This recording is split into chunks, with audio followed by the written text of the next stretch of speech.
We'll be starting the webinar in just a few moments at 7 o'clock.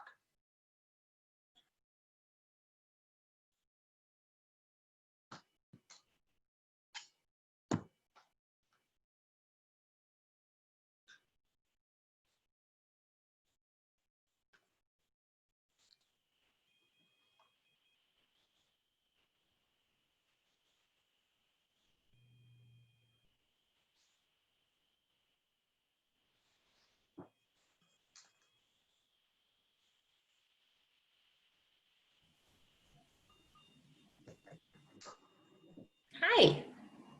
Hi, how are you? Good. Okay, good. I was like, it's not letting me in, but it did. Okay, good. Well, we'll start in a few minutes. Okay. Sharing my screen. Beautiful. Oops. Go backwards. All right.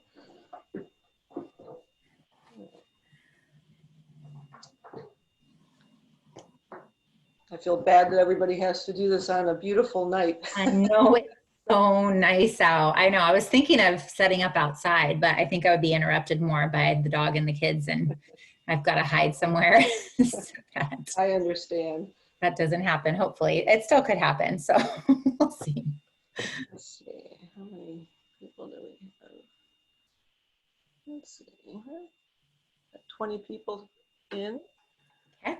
So I'm a big believer in starting on time. So we'll be going in 1 more minute. Okay. And when it's your slide, I'll just be quiet and let you talk. Okay. Okay. Yeah. Yeah, absolutely. And if you want to say anything about it too, like definitely, I'm very fluid. So just definitely jump in. Yeah. Me too. Okay.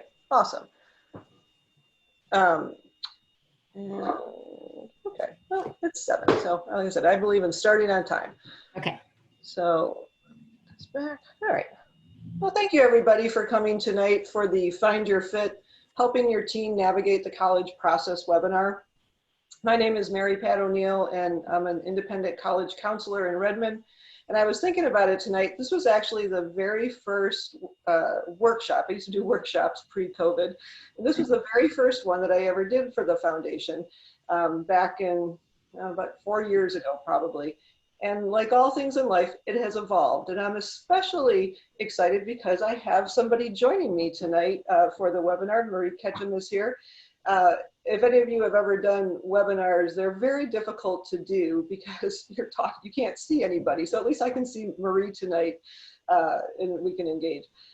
We will be taking questions. I'll be kind of monitoring that. We tend to do them, I tend to answer them at the end. Marie and I both have a lot of information to get through tonight, and we're both committed to staying as long as necessary to answer the questions that you might have. Just a little bit of background. In addition to being an independent college counselor, I'm also a mom. I'm a parent. I have 2 adult children. And so I have been through the process. As I said, I'm joined tonight by Marie Ketchum, who's a licensed therapist specializing in integrative mental health. She works with a lot of teens, and we'll just kind of be going back and forth tonight. So thanks, Marie, for joining me. Awesome. I'm glad to be here. And I also just want to let you guys know I'm a therapist, but I'm also a mom. I have 4 kids, 3 of which are teenagers. And I have 1 that is going to be an incoming senior. So I am right here doing this process with you and learning a lot from Mary Pat as well. Okay. I love this quote. Adolescence is perhaps nature's way of preparing parents to welcome the empty nest. So some of you might have 9th graders, 10th graders, 11th graders, seniors, and at different stages, teens can be different. I can remember when my son turned, he was about 16, and all of a sudden I became the stupidest person he had ever met in his life. And previous to that, we'd always been very close. And Maria will be talking more about, the brain of the teenager and all that, but they have to separate. So please know that. And as somebody who does have 2 adult children, the empty nest is pretty nice. So, Marie, do you want to say anything about this? Yeah, absolutely. So when Mary Pat and I were thinking about this, this time in the life of your kids when they're getting ready to leave home, I think it's a really exciting time. And I think as parents and also in roles like as a college coach, we have a really great opportunity to empower kids to work through some things that are going to be really hard. And for our incoming seniors, they have some additional challenges. So it's really an opportunity to empower resilience and help them learn how to cope with a lot of things that are hard around them right now. We definitely have a lot more stress and anxiety. It's already a really difficult time, but we have a lot of additional uncertainty. So it's kind of a beautiful time that we can actually really help our kids get some skills that will serve them in life and in their growth. Absolutely. And as I said, this was the first workshop I ever did. The word COVID was not in my vocabulary 4 years ago, nor was it probably 6 months ago. And I do want to emphasize the fact that I don't have a crystal ball. Marie doesn't have a crystal ball. So there are some things that are uncertain, but our children do turn to us for guidance and how we react to things. And I keep stressing, focus on what you can control, okay? And there are certain things that we won't be able to control, but know that even if your teen doesn't seem like they listen to you, they're watching you, they're listening to you. And I always think it's so important to remember that your child, your teen needs to control this college process. As parents, we have ideas and dreams and aspirations, but I always liken it to when they were toddlers and all we wanted them to do was eat, sleep, and poop. The 3 things you can't make anybody do as much as you want it. So the college process is the same way. This is their journey. Everybody is different. What I might have liked touring a college with my children, they liked differently. And one of the reasons why it's important is, this is a national number in the United States, but 30% of college freshmen don't return to their college for their sophomore year. That's more than 1 out of 4 children. And in most cases, it's always, it wasn't the right place. And we're going to talk about this, but you do need to make this their process because it's their life. Obviously they should listen to their parents, and there's things to take into consideration that maybe as teenagers they're not thinking about, but ultimately this is their journey. Yeah, so on that, I work with a lot of teenagers, but I also work with a lot of young adults, and that's my favorite, the teenage to the young adult. And in working with the young adults, it gives me a lot of perspective on what their teenage process was like and their process going into college. And I definitely see that the more they have skin in the game, the more they're owning the process, the more it is about their unique passion and purpose. And if they don't know what that is yet, parents and coaches have a great opportunity to help them find that. And I'm going to help you guys with some questions to get your kids thinking about that. But as anything that we do, if it's coming from our own motivation versus being pushed into it, we're going to have a lot more passion and drive and kind of desire to see it through. And this is a hard process, and we want our kids to be in it for the long haul, not just get into the college that the parent might want them to get into and then it really not work out for them. You guys aren't going to college. I'm not going to college with my kid. I threaten it sometimes. But really it's going to be them, and it's got to be a place and a fit that is going to work for them for the next however many years they're there. So this may surprise you, but ultimately teens want to make their parents happy. And you might think, no, not my child. I'm here to tell you they do. I think about my own parents who are no longer here, but that's all, even as a 50-year-old woman, that's all I wanted was my parents' approval. So know that they do want to make you happy. And sometimes life is easier if they go along with what mom and dad says. But as somebody who works with teens, and sometimes I work with transfer students, when students are pushed into things that isn't the right fit for them, it disrupts things. It's not an easy process. I think all of us ultimately, we have certain goals for our children. We want them to be happy, all right? And again, as a parent, I want my children to be functioning adults who can support themselves, pay their own cell phone bill. That would be lovely someday, so we get it. But at the same point, there's not one path here. Yeah. So on that, I think it's a really great opportunity for kids to learn that happiness is an inside job. And the more that we are doing things for other people, that's just an absolutely not sustainable strategy. We probably know that in our own lives, when we make choices to serve for other people, it's not sustainable for us. So it's a great opportunity for them to learn how to make things happen for themselves. And it's important to be aware of when we're in that cycle of like seeking approval and seeking validation. That causes a lot of stress. It's also not sustainable. And that can cause a lot of stress and anxiety when teens feel like they have to have validation or approval from their parents or from whoever to do the next thing. They lose the ability to make those decisions for themselves. It's an interesting time in our world where kids are like, in a way, so empowered and have so much access to so many resources. But what a lot of teens struggle with is making a decision. And that's because they really get stuck in how it's going to impact, like, what will their parents think? Or are they going to approve? Or are they going to validate that?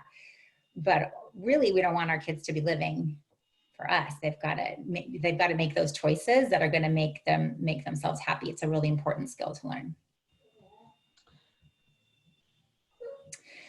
So on that, when we are trying to talk about motivation, and I think this right now is exceptionally hard. I think with COVID happening and so many changes happening for our kids, a lot of them have felt really stuck. A lot of the very high achieving kids that were like, you do this and you do this and you do this, and they were going, and then all of a sudden everything just kind of halted.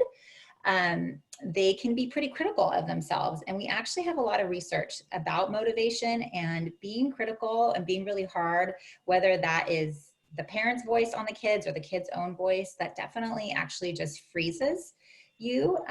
We have that kind of internal fight, flight, or freeze response, and being really critical does not help motivate long-term for sure. So we talk about being your inner coach. I always try to ask kids, like, what would a coach say? What would you say to a friend? Help them learn to have that inner coach voice. That's much more problem solving. That's much more growth mindset oriented. That's going to help them kind of navigate and figure out when life throws you curveballs. And we're really, we're in that right now with COVID. We've got a lot of things that are not going per particular plan. And kids can get really critical and say things like, gosh, I should have done something different, or I need to work harder, I need to try this. But a lot of times it's life. It's things are kind of happening around them, and that's out of our control. So we can control how we talk with ourselves, our mindset, and how we work through a problem. Yeah, I've heard it said, the way we talk to ourselves, we would never talk to anybody else. And again, it's one of those things, perhaps as parents, we need to be careful of how we talk about ourselves and put ourselves down, because kids hear that. You know, yeah, I even tell kids, like, you probably are nicer even to people you don't like. Like, you're talking nicer to people that you don't even like. You're talking nicer to them, but to yourself, you're pretty hard on yourself. Yeah. Well, and this is just a drawing of the teenage brain. And the reality is, and I tell this to every single teen that I work with, and I say it's not personal, but the reality is that your frontal lobe is not formed. And the frontal lobe, is the decision making, the long-term thinking. And that's why, sometimes our kids make decisions. Even mine, who are 22 and 24, I sometimes think, yes, your frontal lobe is still not formed yet, is it? Yeah. Or they can't think long term, or they do risky behavior because they're just incapable. And that's why, like, college majors and things like that, anybody who expects a 16, 17, 18-year-old to have their life figured out, I just think that's just putting way too much pressure on them. So I don't know if you have anything to add with that, Marie. I mean, the cool thing about how much growth is happening in the teen and young adult brain is opportunity, right? They have like way more neurogenesis, which basically means like your neurons kind of multiplying, connecting than we have. We have some level, but they have a lot. So opportunity, like the more they can solve and figure out and work through things for themselves, that's what they're strengthening. They're learning those skills. The more you do for them, it's just like any other muscle that it's not going to be built. Right, and you hear all the time about how important those critical thinking skills are in communication. So, obviously, there's so much anxiety going on, even pre-COVID. I work with hundreds of teenagers, and right now I'm in the midst of essay sessions and really delving deep into my students and hearing their stories and their challenges. And oh my gosh, our poor kids. I mean, I remember having stress at that age so long ago, but not like they do today. And I just, even if you think your child has no stress or anxiety, I guarantee that they do.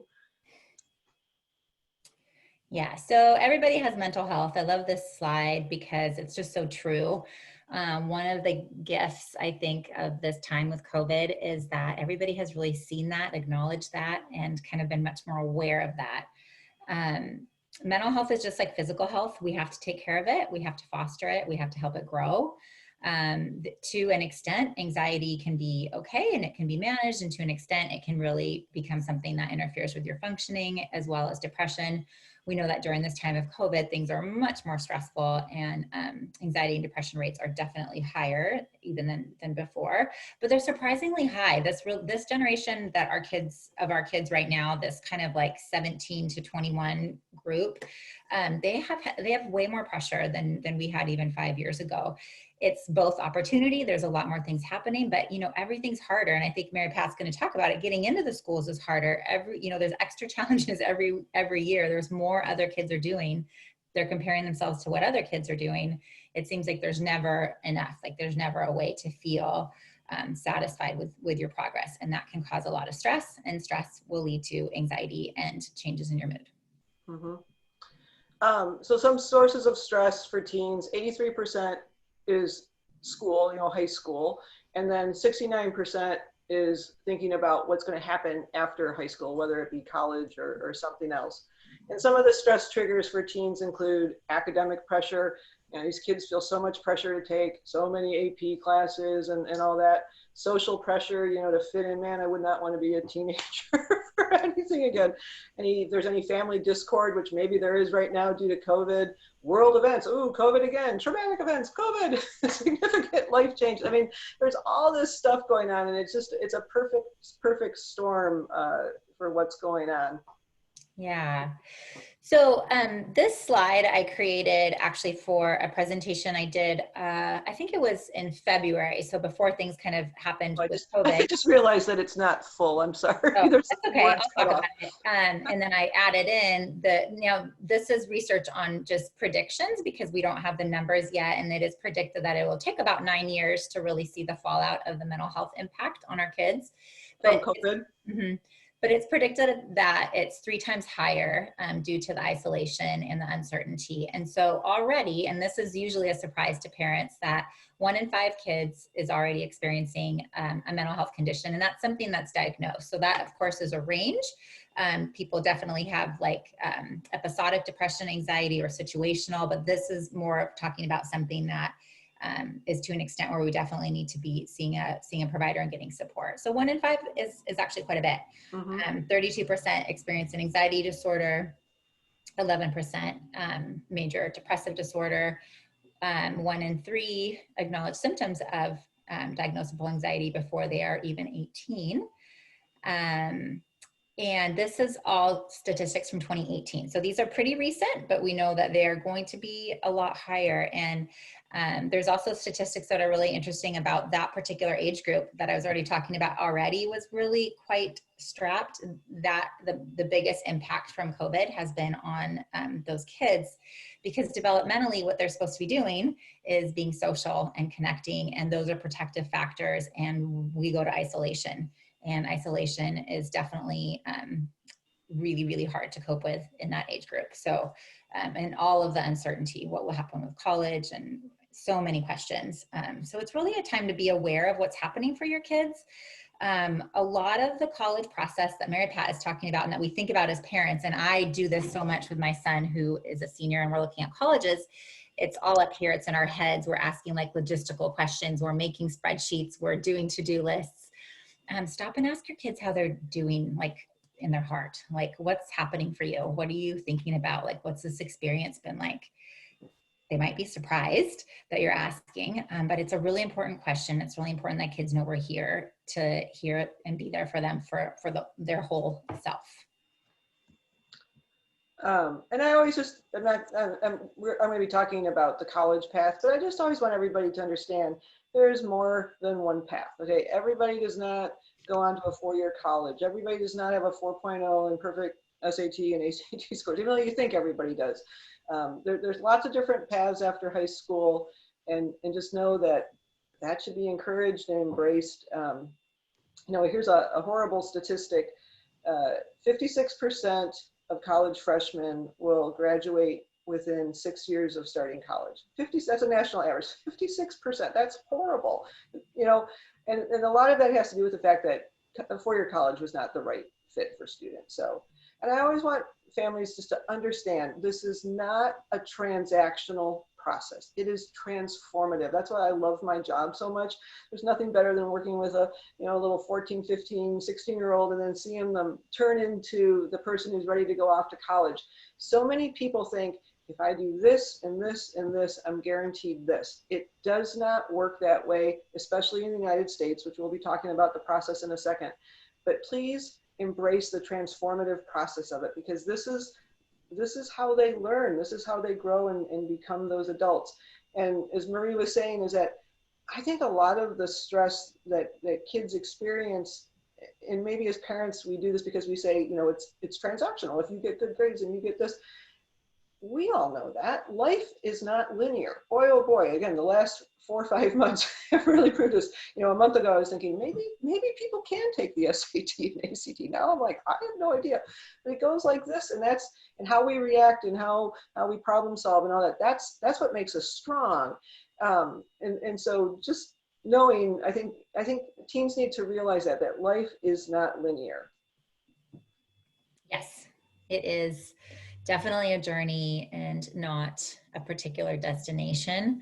I think what really helps with that is some discussion about what your teens' like unique purpose is, what their passion is. Some kids know that by this time when they're 17, 18, getting ready for college, and some don't yet. But some great questions are, you know, what's the impact you want to leave on the world? Like, what do you want to be known for? If you can help your teens find their strengths and then find their purpose or their passion, then they're going to go forward and make it happen. Those are some important pieces to their journey. And it's definitely. I'm sorry, Marie. I was like, one of the questions I like to ask my students is, are there any problems in the world you would like to be part of the solution? I love that. Yeah. And, you know, and again, in today's kids, oh my gosh, they're activists. They want to change the world. That's why I love my job. Again, I get hope when I talk to teenagers because they're passionate. So, or even just telling them your own stories, you know, of, like I always wanted to be a teacher, but I didn't because one person told me I couldn't do it. I gave my power away. And I share that story with my students. I'm like, don't let anybody take your power away. But they need to hear that parents have had challenges too. Okay, so this is the one part that I have really changed from the past because I've learned that webinars need to be done within an hour because people's brains can't handle them. In the past, when I've done this webinar, I've spent a lot of time on the 5 possible parts of the college application. I'm not doing that today. Find Your Fit through the foundation. We do tons of different webinars on how to create a college list, what goes into a college application, College 101. We'll be doing them all again. And you all received handouts, or you should have. If you didn't, email me later and I'll send you the link. But there's a description of the 5 possible parts. So I'm not really going to be talking about these. Just know that most college applications are submitted in November of senior year, the majority. So again, as parents, if you've got rising seniors, that's just something for you to be aware of because they can use some help with managing things. So the 5 possible parts of the college application are a high school transcript, standardized testing, COVID. This has changed dramatically. Most colleges for fall 21 and some beyond are test optional. I would not put any pressure on my children to do standardized testing. I just read a statistic the other day, 2/3 of rising seniors who are planning to take the SAT have not been able to, and 3/4 of students planning to take the ACT have not been able to. And as I said, most colleges have gone test optional and may go test blind. But just don't put that pressure. If you've got a rising junior, don't worry about it at this point. I have no idea if testing is going to go on in the fall. I don't know how it could, but it's possible. High school activities is the 3rd possible part. Some colleges ask for letters of recommendation and some colleges ask for essays. As I said, the handout describes these more, and just attend another workshop and I'll go into greater detail on those. But the thing about test scores, and again, I just like to give some data points out. So everybody, I realize, wants to be in the 99th percentile when it comes to test scores. And again, test scores may not even be an issue anymore, but I just like to show this score distribution. This is for the ACT, but the SAT is very similar.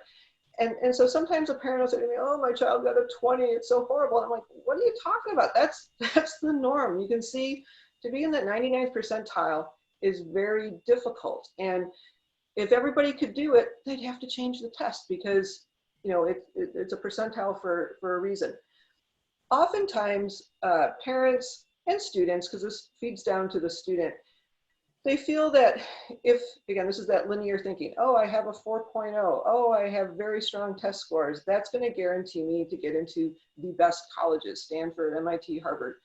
And I always hate to be the bearer of bad news, but that's not how the US system works. I know in other countries that 0.00 difference in your test score can make all the difference.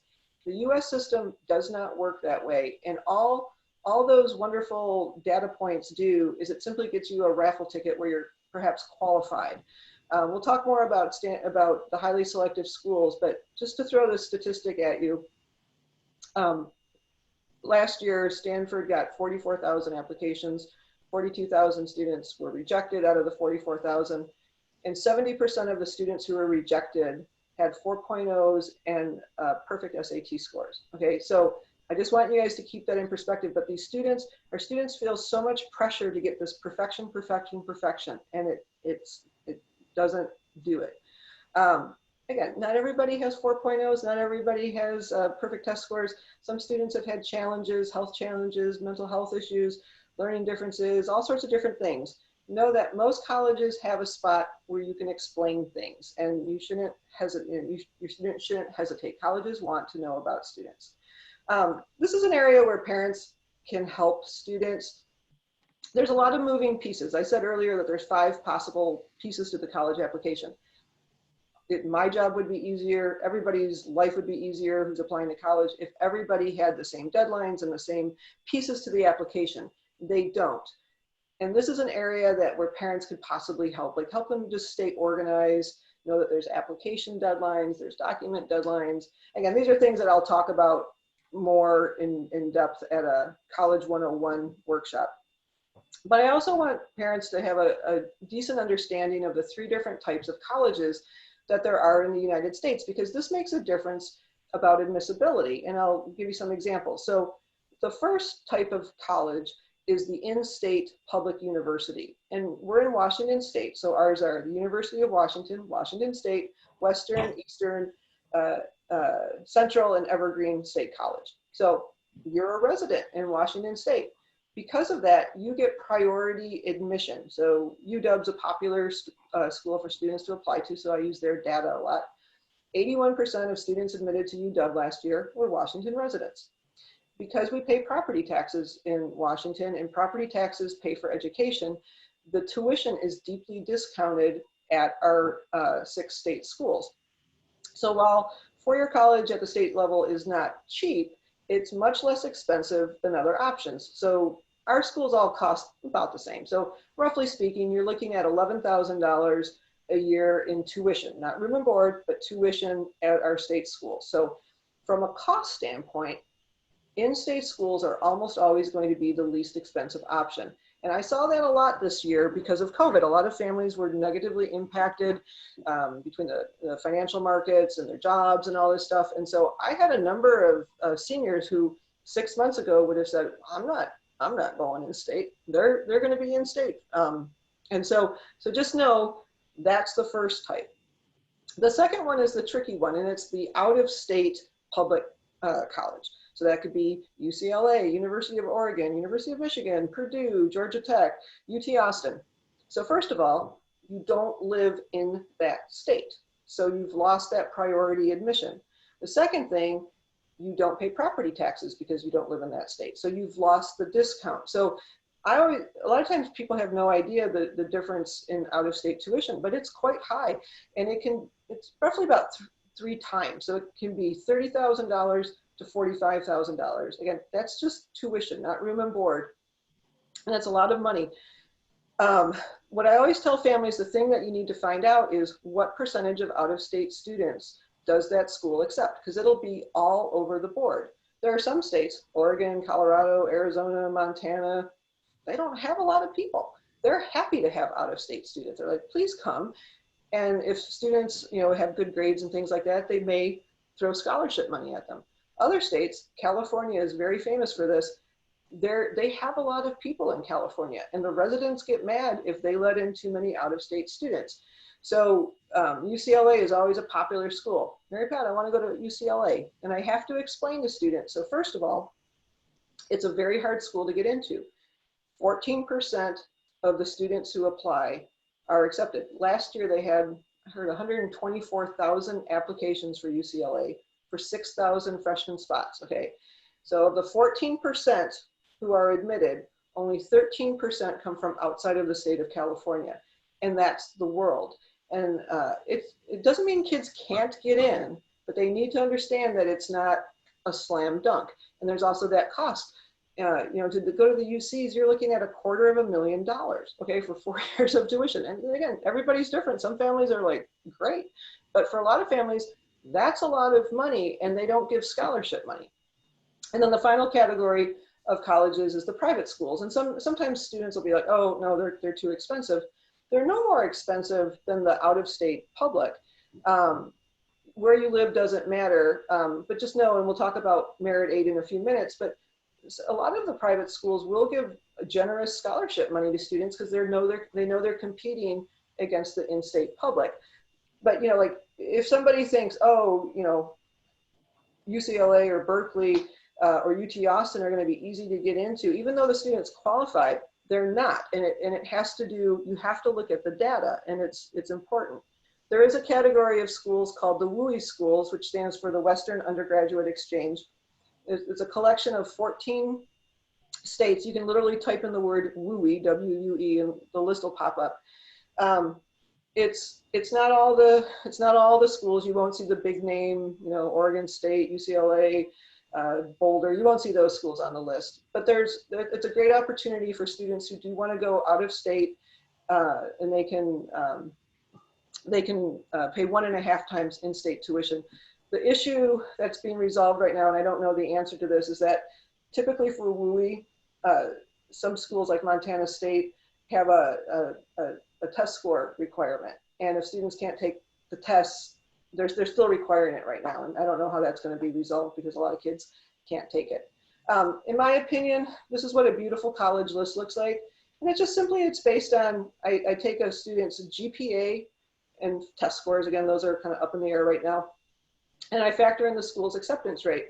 I want students to have choices. Sometimes students have a list that's the reverse of this, where all their schools are reach schools. And again, some reach schools are because of the students' academics, their grades and things like that. And for some students, it's simply because they're trying to go to the most selective schools, and the reality is they can't get in.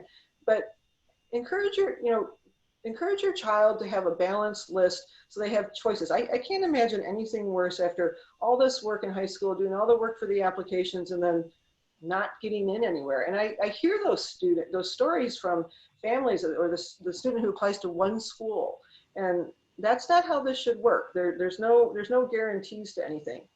And how do you determine if a college is good? Because quite frankly, I've never had anybody say, Mary Pat, I would like to go to a bad college. Everybody wants to go to a good school, and there's so many good schools out there. So I like to look at the 4-year graduation rate. Can students get out? Again, as a parent myself, I wanted my kids to get out in 4 years because it's so expensive. The retention rate, what's the percentage of freshmen who come back for their sophomore year? If it's less than 80%, there's probably a problem and kids aren't coming back. Are there specific programs? If your child wants to be a nurse, make sure there's a nursing school. If they want to be an engineer, make sure there's engineering. And just because they have it doesn't mean that these programs are all the same. They should do some research and find out what do they have to offer. Cost is so important. Nobody should be going in over their head on this. And can the students see themselves there? And then just to talk real briefly about highly selective schools, and I get it, everybody, these are the schools we all hear of and things like that, and they're wonderful schools, okay? I have no issues with them, but the reality is that most students can't get into them, and that puts that pressure because they feel like, oh, I'm a failure. My mom and dad, this is their dream, you know, that I'm going to do this. And I remember a parent calling me up. Their child had a 3.2 GPA and they wanted her to get into Harvard. And I had to explain that, first of all, it's very hard to get anyone into Harvard, but a 3.2, it's never going to happen. And that doesn't make the child bad. But know that with acceptance rates, colleges work very hard, very diligently to get those numbers as low as possible. 15, 16 years ago, University of Chicago had a 44% acceptance rate. It's down to like 7% now. And I don't think families realize that. I have a student that I'm working with whose parent went to one of the UCs, a very exclusive one, and he was able to get into it 25, 30 years ago, and he thinks his son should be able to. And I said to the son, you got to look at the data. You're not comparing apples to apples. Your dad lived in the state of California. That was 30 years ago. This is today. So, you know, there's hooks for the highly selective schools. The college scandal from last year reminded us that, you know, money talks. As you know, athletes, legacies, endowments, all those people get priority.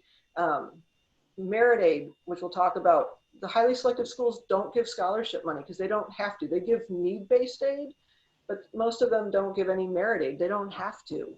And then the biggest issue is where we live. Seattle is such a high-achieving market. We've got all these smart parents who work at the tech companies, and they all have super smart kids, and everybody's competing for the same places. And the colleges can't, they just can't admit them all.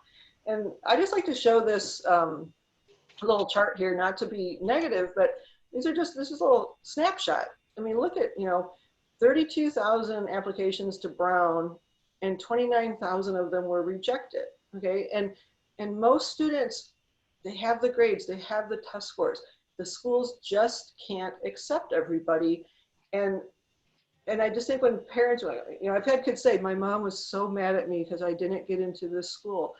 And I guarantee it's not that the student wasn't qualified. It's just, you know, there's only so much you can do.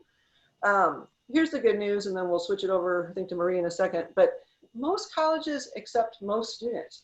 80% of colleges in the United States accept at least half the students who apply. And these are wonderful schools. These are great schools where your child will get out in 4 years. And again, are all schools created equal? No, there are some schools probably wouldn't want to send my own kids to, but there's a lot of wonderful, wonderful schools that accept more than 10% of the students. And so just keep an open mind about it, because if your child thinks like, oh my God, it's a horrible school, my mom and dad hate it, they're not going to be likely to be excited about it. And then I'm not going to talk much about this, but tour schools. I mean, I realize with COVID, we can't tour schools right now, but you can certainly go on virtual tours. And this is just a list of schools in the area. The highlighted schools are ones that are known for giving pretty generous scholarship money. But why should you tour schools? For one thing, even if it's just a virtual tour, which have improved greatly in the last year because of COVID, for one thing, it demystifies what it means to go to college. Kids hear about college, but for many of them, they have no idea what that even means. And they can see it and they can be like, oh, okay. It can motivate a student like, oh, these are the grades I need. Okay, I will do better. Some colleges care about demonstrated interest. It can help a student figure out what's the right fit. It can also create discussion points between a parent and a student so that you can have things to talk about. But again, let them, I always would say to my children, well, what did you think? And then if I had an opinion, but I wanted to hear what they thought first, because again, I'm not the one going to it. And these are just some of the things with majors and ways that parents can support their children. You know, excuse me, I gotta move you, Marie. You know, what type of things are your teen curious? Is your teen curious about? Do they have any ideas what they want to study? Do they have dreams? You know, if they're interested in, being a doctor or being an engineer or something like that, go through your contacts. See if you have anybody. Reach out on social media. Hey, my child wants to talk to somebody. Does anybody know? Think about it. Most adults are more than happy to talk to teenagers and answer questions that they have. Again, it's a little harder with COVID, but to do some job shadowing. Wanica's got great courses. They're just about done for the summer. And then internships. And again, I realize some of this stuff is not as valid, but you know, we have hope that next year will be better. And then just paying for college. again, I'm not going to talk much about this, but college is really expensive. And if you have younger kids or you've got parents you have to take, you've got to take all of this stuff into consideration. And the sad reality is that the US system is based on the expectation that parents are going to be paying for their children's education. That's how the US system is designed. Is there scholarship money? Yes. But the dream of getting the full ride and all that, it's not how the system is set up. And I do love Merit Aid. And what Merit Aid is, it's a tuition discount that colleges offer to encourage a student to attend their college. Again, the test scores is, we don't know where that's going. A lot of the schools are trying to say, no, we don't need test scores because no one has them. But good grades and test scores. And it's the best source of scholarship or of money for colleges. There are schools that, you know, I've had kids get full rides. I've had kids get $25,000 a year in scholarship money. It's out there, and you don't apply to it, but you have to know that these are schools that offer it. And there are a lot of good schools. So try to tune out what everybody else is talking about, because your kid will come home and say, oh, so-and-so, their parents say they'll pay for any college that they want. And again, I know as parents, we do want to give our kids everything, but we, you know, have a conversation. I think it's so important to talk about a budget. When I work on college lists with students, I do always ask that question. Did you talk to your parent about a budget? No, I don't have one. I always make sure in my notes that I send back, I highlight it. Your teen says that there is no budget. They don't need Merit Aid. And then usually what happens is I get a text afterwards. Oh, my mom says I do have a budget. I do need Merit Aid. But they don't know, because they have no concept of money. It doesn't mean anything to them. I just think these are valid points. Okay, Marie, I've been talking. You go on. Thank you. So much good information. Life skills, important, right? It's never too early to learn some of these life skills that kids need. If we're doing everything for them, then they're going to be that kid, you know, the roommate that nobody wants to have, that doesn't know how to wash their clothes or cook their food or how to get anything accomplished. So there's a longer list. But doing everything for your teen, not that you guys are doing it, but just a little PSA, it definitely will not serve them in college. It's important for them to learn these skills, and actually doing these things actually really helps their confidence and their self-esteem and their engagement. Like, they are like, hey, yeah, I can do this. Of course you can jump in and do it for them. But they really need to learn these things. And ultimately we want our kids to be out there in life doing these things, not with us needing to prod them along. So get your kids going on these basic life skills. They're really important to learn how to manage money. What do you need to do to take care of your room? How do you do your laundry if they're not doing it already? How do you make some basic food? Just some of those basics, really important. Absolutely. And this is just a continued list of some of the things. And I've seen this with students who don't have those life skills. It is a huge transition to go off to college for everybody, no matter how poised and confident your student seems. And it's just, you can't cram it all in 2 weeks before they go off in August or September, whenever it is. I remember a few years ago, I think my son was in high school, and he was hanging out at a buddy's house, and there were a bunch of kids just hanging out. And the mom told me afterwards that the boys were sitting around kind of like one-upping each other about the chores that they had to do around the house. And my son's like, well, I have to do my laundry, I have to do this. But she said it was funny to listen to them, because you could tell the kids were like, oh, you get to do, like they were proud of themselves that they could do this. And I know as parents, a lot of times we think, oh, it is just easier for me to do it myself because I will do it right. But they don't learn anything. They don't learn anything from that. And, again, just learning how to deal with roommates and things like that, personal care, accessing health care, staying safe, all these things. You're not going to be there, and nobody picks up the phone and calls you, they need to know these things. One more on that accessing healthcare. That's a really, really important one. Make sure they know like what insurance they have, who is their primary care doctor, what medications they take, how are they going to get refills when they're in college. finding a pharmacy, finding a local provider. If your child is somebody that has a medical diagnosis, making sure that they know their history. Really, really, really important, because they'll be in situations where they definitely need to know that information, and they can practice now. Have your Yes. schedule their own appointment for their physical. They can absolutely go do it on their own. They do not. Yeah, and you can role play with them if they're nervous about doing it. One funny story about knowing the area, my daughter, when she was in her undergrad, she was in Los Angeles, and there was a situation where she sliced her finger. She needed stitches, and she couldn't get into the clinic on campus, so she's going to have to go to urgent care. And there were different ones, and we didn't realize we should have done the research. One was covered by our insurance. Unfortunately, she went to the one that was not, and the cost of it was like, oh my gosh. So that was bad on us that we hadn't done our research. But anyway. Yeah, and if you have kids that have like a regular medication they take, they should be calling that into the pharmacy. They're absolutely capable of calling in for refills, calling in to make appointments. Like, all of those skills are really, really, really important and crucial. So that will really protect their health. And now, with all of the additional stress that we're coping with COVID, great time to start talking about and making sure that, if you haven't already, that your teen has some ideas about how to manage stress, has some go-to coping strategies, has kind of who their people are to talk to, and what they know will work for them to help cope with stress.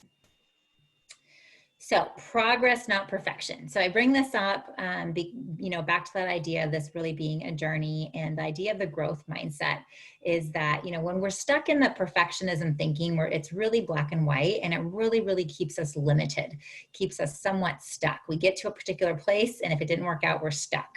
What we want for our kids is to be problem solvers, to be thinking outside the box, to know what their resources are, what are their supports. So this particular path didn't work. Okay, what can I do differently? We want to really start fostering that growth mindset. And the only way to do that is actually to let them do it. So, asking questions like, okay, well, that didn't work out for you. What do you think you could do differently next time? I'm here to support you, but what's your first step? Just really helping them take those steps. Of course, you're there walking alongside them, but this is definitely their path. And it's so important to know that we want to get out of that failure thinking, because it really is going to limit them. We really want to get into that. Like, things can be hard. It can definitely be a challenge. Yet we're learning. What are we learning? How do we do it differently? And we keep going. It really helps develop the problem solving skills. And that's your frontal cortex. Again, this is such a great opportunity to really get that part of the brain growing. I remember years and years ago, I must have heard a psychologist talk, but they were saying that, as adults, we problem solve, but we just do it in our head, and we don't, and our children don't realize that adults have problems too, and that we have to deal with things. And so what the psychologist said was to kind of think out loud, like, oh, my friend irritated me with what she said. It kind of hurt my feelings. I wonder how I should deal with this.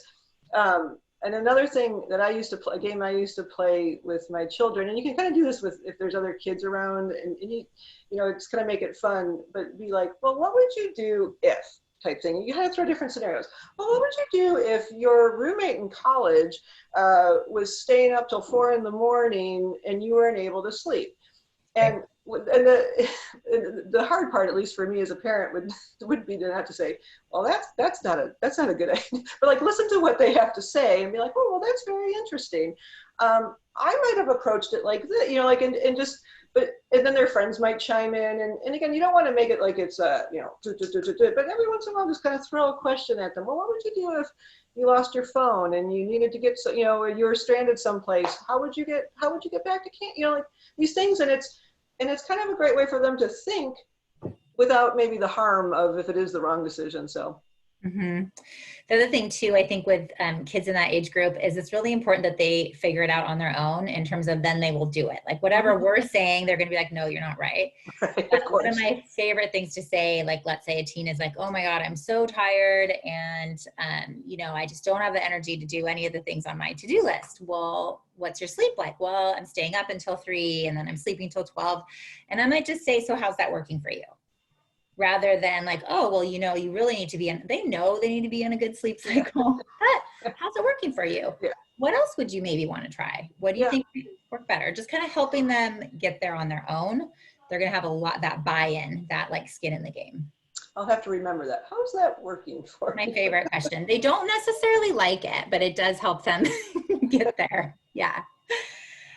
Okay, so back to that idea of empowering resilience. You know, we have this opportunity to help our kids learn how to cope, how to really find their happiness, how to find their purpose.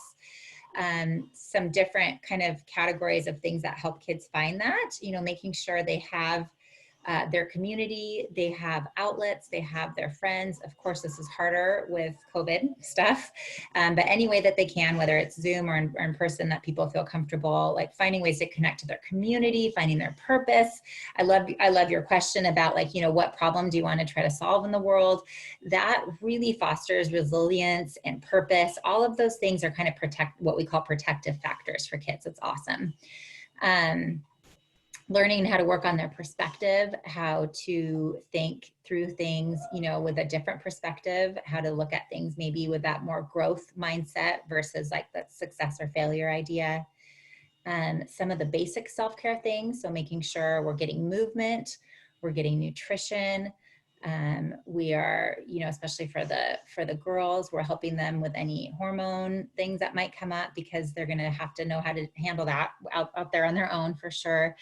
Stress management, basic self-care. So all those kinds of things that go into our general well-being, getting your kids in a routine of doing those things now and knowing how to empower themselves through that. Mindfulness is a word we use a lot. It really just means that we are present, we're in the moment, and we are kind of taking things one step at a time rather than really future tripping and thinking about all the things that cause stress and anxiety. There's many tools for mindfulness now. There's a ton of great apps, meditation and breathing. There's a lot of great resources for that. And then taking care of their brain health. Their brains are growing at a really rapid pace. It's amazing. It's so cool. So we really want to foster that. We really want to make sure they're getting good sleep. They're getting good exercise. And again, back to nutrition. If we can do a little bit of coaching with them now before they're in college about nutrition, basic nutrition, it'd be great. Nutrition really impacts depression, anxiety, stress. So as you guys probably know, if you're eating a bunch of sugar and processed foods, which college students tend to do somewhat, it's really going to impact how they're feeling. They can start to feel kind of foggy brained and not quite as motivated and have issues with concentration. So having some discussion, getting like a general plan in place about nutrition and how they're going to do that in college is really important. I think many of us can relate to the comfort eating during COVID. Yeah. I've discovered a love of Tex-Mex pub mix, which is not a good, healthy thing for me at all. You know, and I've talked about that with my kids, like, okay, we need to do some healthier eating here just because we watch too much British Bake Show and stuff like that. Well, it's important. And I talk a lot with kids about, you know, how do you take care of your brain? What helps those little neurons grow? What helps you make more serotonin, which is our kind of feel-good neurotransmitter? What helps us make more GABA, which is the neurotransmitter that helps us to not be as anxious. You know, that is very much driven by a lot of our daily activities and what we're putting in our bodies. We want to make sure we're not depleting it. We want to make sure we're feeding it. So that's healthy proteins, carbs, healthy fats, omega-3 fatty acids, just in a quick nutshell, and really eating the rainbow, eating a lot of fruits and vegetables. Mm-hmm. A few favorite coping strategies, especially during this time with a lot of stress. If you have students that are saying, like, a lot of kids are talking to me about one of the big problems with sleep is that they'll lay down, and then as soon as they lay down, their mind starts racing with all the things they have to do. Also, I do this, and like every human does this, especially when we have a lot of things going on. So a brain dump is a great idea. Just little notepad by their bed and just write down everything you're thinking about, to give yourself like 3 minutes, right, get it all out, close the notebook, put it away so that it's out of here and you can kind of hopefully have a little break from that. Getting into a daily habit of journal writing is really helpful. Journal writing during this time. I mean, it's already an exciting time with finishing their senior year and going to college, but getting into a good journal practice is amazing. Our brains process in a few ways. One is talking. So, you know, talking to somebody that can kind of listen and be there for them, but the other is writing. So journal writing is a great way to help them process and kind of release a lot of stress that's happening. Having a gratitude journal is a great, so gratitude is one of the best and easiest resources we have for kind of strengthening our brain and strengthening that growth mindset thinking. So having them think of every day, you know, think about something you're grateful for, jot it down in a journal, think about what you're looking forward to. All of those things help strengthen our neurons kind of in the direction we want our brain to be growing, which is to be able to resolve problems and to be able to see that there is a path forward. The pocket of work around meditation, mindfulness, breathing. There are a lot of great apps. I love the Headspace app. Check it out. There is a section just for students. There's a section for college students. It goes by categories. So there's things about anxiety, about depression, about sleep, about friendships, about compassion, kind of everything you could think of. And what I like about it is they're very brief. So you can do a meditation for 1 minute, 3 minutes, and then you can work your way up to courses if you want to. But it's kind of like right at your fingertips and a very easy strategy to practice with. So Headspace is a great one. And then doing a grounding exercise, that's just another form of mindfulness where you maybe go outside and you just help yourself use your senses. It gives you a break from anxiety. If you go outside and look at 5 things you see, 5 things you hear, then 4 things you see, 4 things you hear, 3 things you see, 3 things you hear. And as you're doing that, when you get down to 1 and you ask your teen or whoever you're working with, you know, what were you worried about? The thought's kind of gone. So the way that our brain works, we can't be in anxiety and stress and thinking about senses at the same time. They're competing intentions. So it's a good little brain hack, a good little strategy to just take a break from things sometimes. If we can reset and take a break, when we come back to whatever we're trying to resolve, we're going to have a fresh perspective and we can really figure things out with a different energy. Those are a few just of my favorite strategies. There's many more, but those are the ones that I kind of coach the most. Those are great. I worked really hard, to try to stay positive and all that. And for whatever reason, yesterday I just woke up and I was like, oh, COVID, I'm tired of this, blah, blah, blah. And it was funny. I walked my dog twice. I exercised. I went in my garden and I pulled weeds.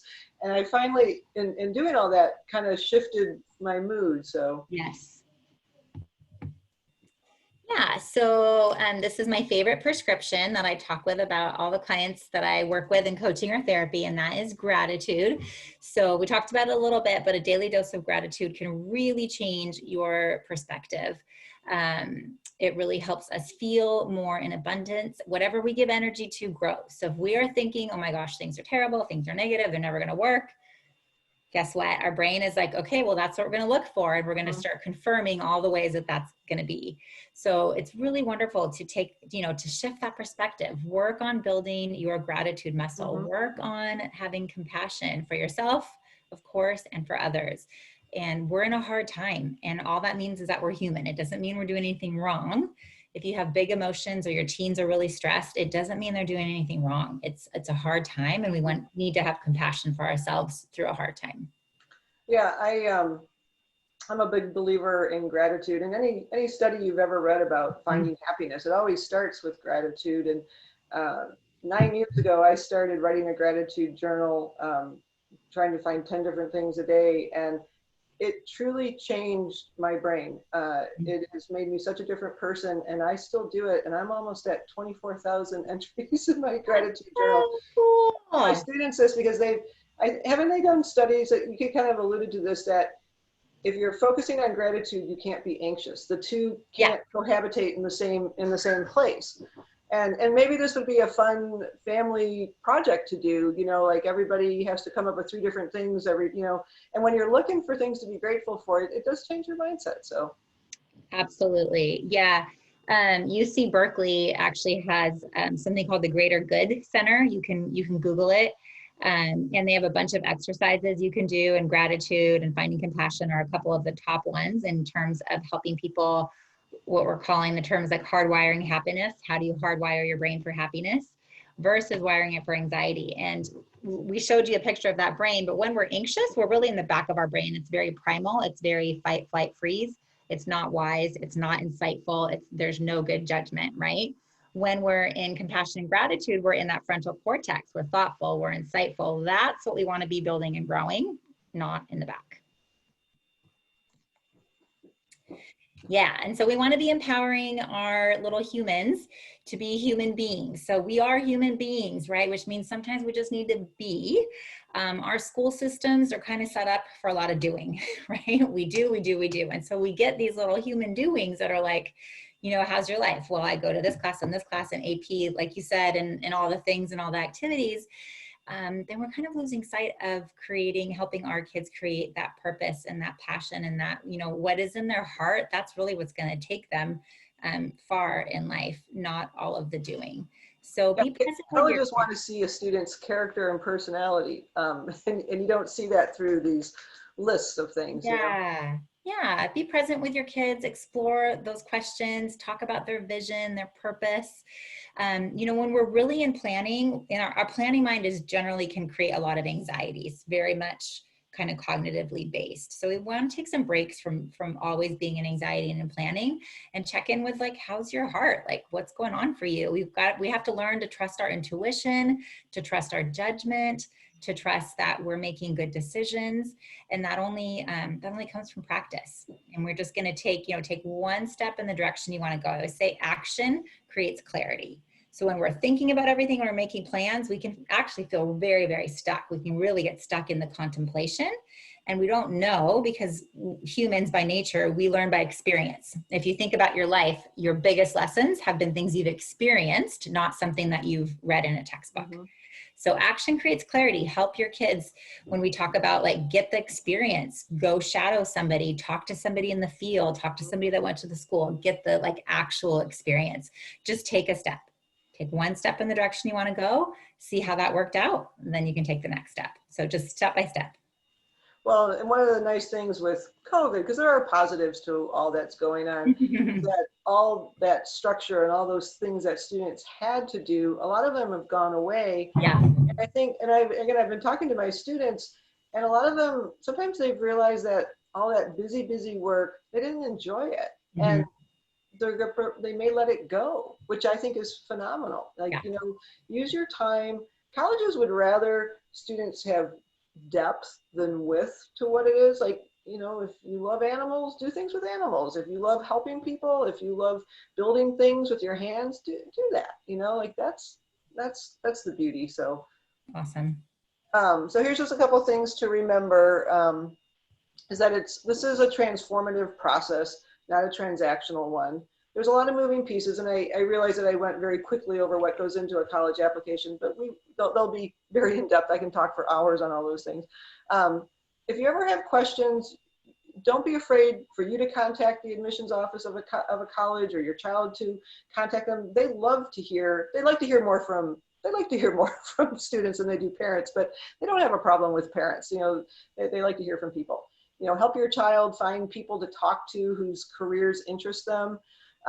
Make sure that both you and your child understand the different types of colleges. Like, you know, I'll hear kids say, I'm going to get into UT Austin. And I'm like, you know, and they're so confident about it. And again, I'm not trying to be, you know, Miss Debbie Downer, but I want people to be realistic and to understand, so that, yes, you might, and you can apply, but you have to understand the difficulties, because it's an out-of-state public school that does not accept very many students from outside of the state of Texas. It has nothing to do with your qualifications. I want you to know you're qualified, but so just understand that. I talk about match schools. Match schools are not safety schools, okay? A safety school is a college that accepts everybody and nobody graduates from.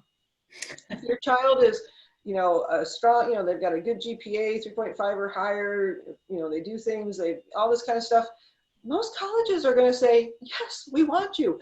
And I'll tell you what, for the class of 21, colleges will be so flexible. Colleges need students. COVID has really turned colleges upside down. Their businesses, they're losing money. They need students. So have an honest conversation with your child about if your family has a budget and your expectations.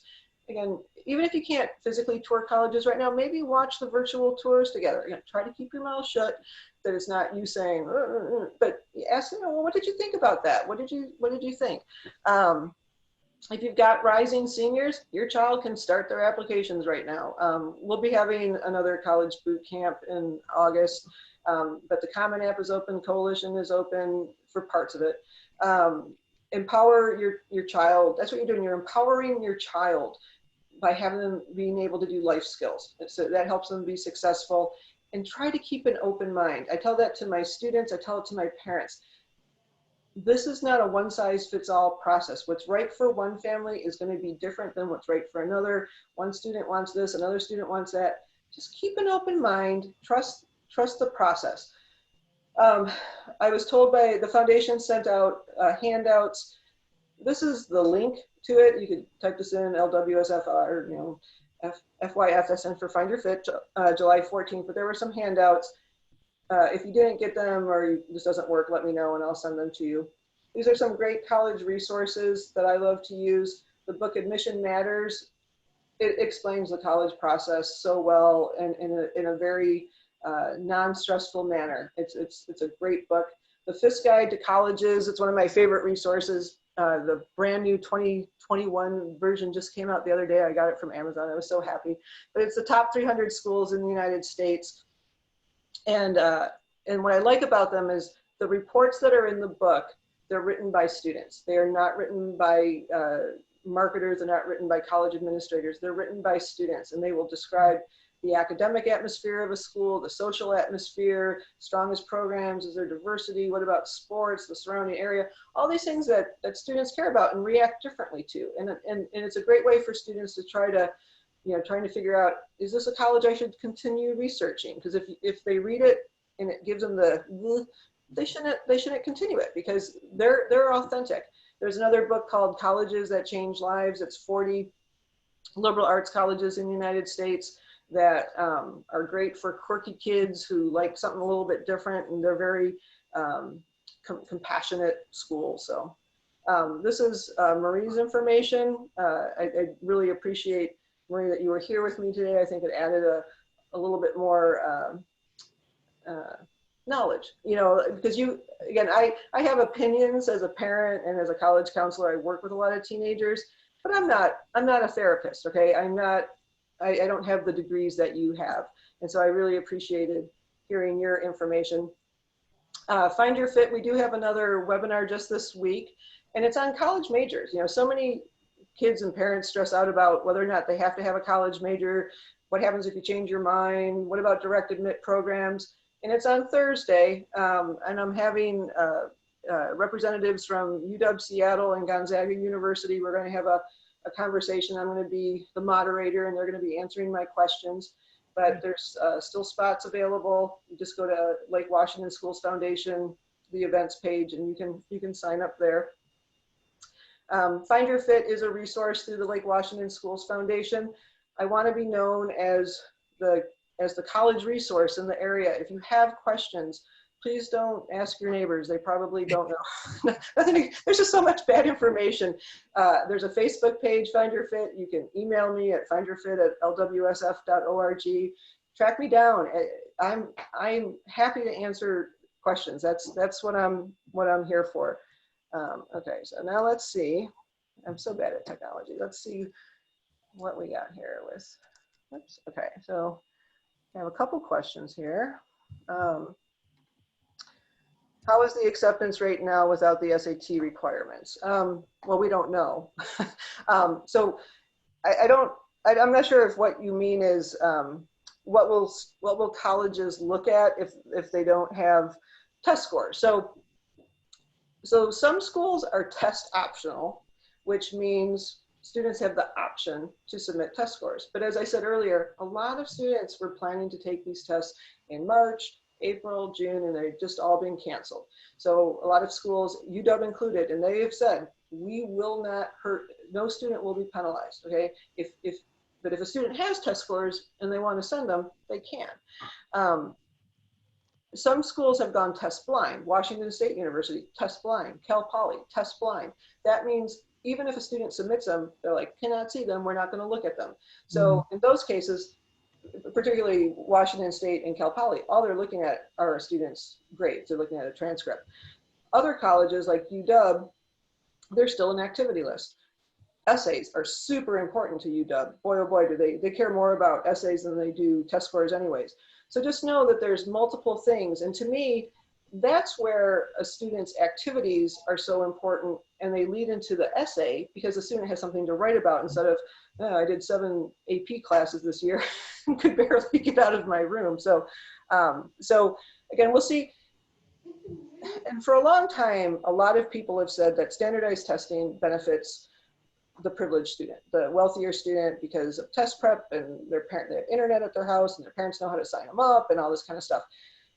With all that has been going on in the world between COVID and then the protests, a lot of schools are thinking about doing away with standardized testing. And what'll be interesting to see is, because there are a lot of students won't have tests for 21, if those students are successful, I think that could be part of the process of eliminating standardized testing, which, you know, again, let's face it, some kids test well, some kids don't test well, and it's a 4-hour test. Let's see, what's the difference between direct admission for a specific program? Okay, oh, you got a baby. Aw, how cute. So the difference between a direct admit versus another program, and I'm assuming you're probably speaking about UW. So the University of Washington has 2 different programs that students, if they want to be admitted to as freshmen, they need to apply directly. One is computer science and the other one is engineering. Mm-hmm. And what they're doing is they're creating a cohort. You know, so they've got, you know, their graduating class, and they're filling half of that class with freshmen.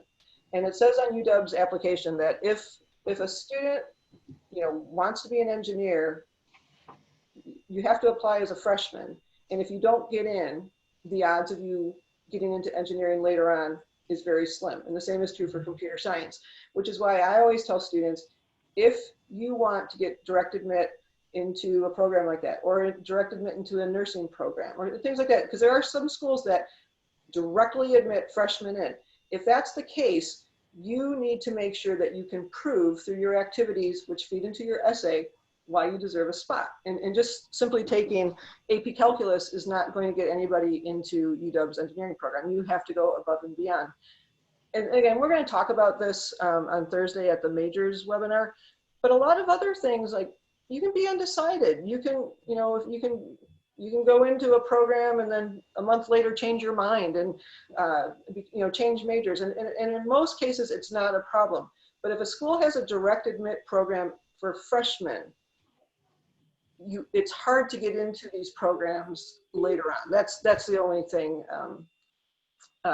just to know. But it is different. So, okay, I think that's that. And then, what about Running Start students? What about running? I don't know what your I'm not sure what the question is. So Running Start students, Running Start's a great program. It's a way for students to get high school credits and college credits. But even if a student has earned their associate's degree through Running Start, they still apply as freshmen to college. And then what happens is, once you've been accepted to a college, then they will tell the student what credits that they are accepting. And if now that student is a second year, third quarter student, you know, the college will determine it. But you are still a freshman. You still go through freshman orientation and all that kind of stuff. So anyways, I think that is the end of our questions. Marie, just thank you so much for being a part of this. Thank you for having me. I really appreciate it. And if any parents have any questions out there for me in terms of mental health resources or supports for your kids, my contact information is there, phone, email. Please feel free to reach out. I'm happy to be a resource and support. Yeah, and I think the recording is going to be sent out to everybody who signed up. And if anybody wants the PowerPoint, just shoot me an email at findyourfit@lwsf.org, and I'll gladly send you out the PowerPoint presentation. So, hey, we did pretty good. It's 8:10. That's probably one of my shortest webinars. Yeah, let's see. Oh, we got to thank you. You're welcome. Anyways, thanks for joining us tonight. I hope people get out and enjoy this nice weather while summer is here. And, you know, just follow the Find Your Fit page for the upcoming webinars. And like I said, it'll be more in depth into the actual college process. But I thought the mental health part is just, as parents, it puts a lot, you know, we love our children and we want them to be healthy, and there's just a lot of pressure on them. So anyways, hope everybody has a great night, and thank you very much. Thank you. Bye. Be well. Thank you. Bye.